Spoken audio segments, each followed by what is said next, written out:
নমস্কার, কেমন আছেন পেজ নিবাসী?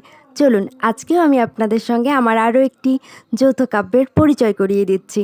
শ্রেষ্ঠ বিকালের গল্প। এটা ছিল ২ বছর আগের বইমেলাতে ছিল। বেশ মোটামুটি সেল হয়েছিল বইগুলো। তো আমার একটি গল্প প্রকাশিত হয়েছিল।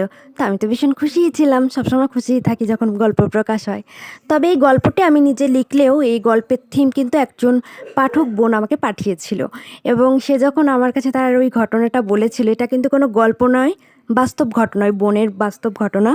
তো যখন বলছিল, ও এত কান্নাকাটি করছিল, তখন ওকে সান্ত্বনা দিয়ে বলেছিলাম যে, "ঠিক আছে, তুমি কান্নাকাটি করো না। ছেলেরা হচ্ছে ধোঁকাবাজ হয়, ছলনাময় হয়, নিকৃষ্ট হয়, সবার কথা বলছি না, কুৎসিত মানসিকতা হয়।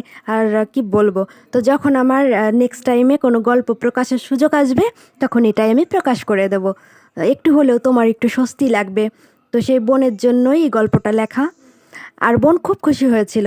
তবে সবথেকে বড় খবর হচ্ছে, বোনের বিয়ে হয়ে গেছে ১ বছর। ভীষণ আনন্দে সংসার করছে।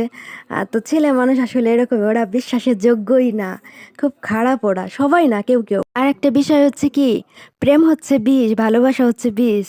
প্রেম ভালোবাসা তো এখন নেই, এখন তো সব বিলুপ্ত হয়ে গেছে। তো প্রেম থেকে দূরে থাকবা, বুঝছো? যত ছোট বোন আছো, সব দূরে থাকবা। ছেলেদের বিশ্বাস করার দরকার নেই। না, ও প্রপোজ করে মরে যাচ্ছে যাক, ওর প্রপোজে হ্যাঁ বলবা না।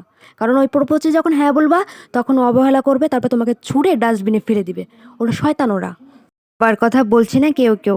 আসলে লেখালেখির সুবাদে এত মানুষের বাস্তব জীবনের ঘটনা জানার সুযোগ হয়েছে আমার। তাতেই মনে হয় যে ছেলে মানুষ আসলে এরকমই। সবাই না, কেউ। আবার মেয়েরা যেমন ভালো, মেয়েরাও কিন্তু ভালো নয়। মেয়েরাও হচ্ছে ছলনাময়ী, ওরাও শয়তান হয়। তো গল্প লেখার সুবাদে অনেক কিছু জানি।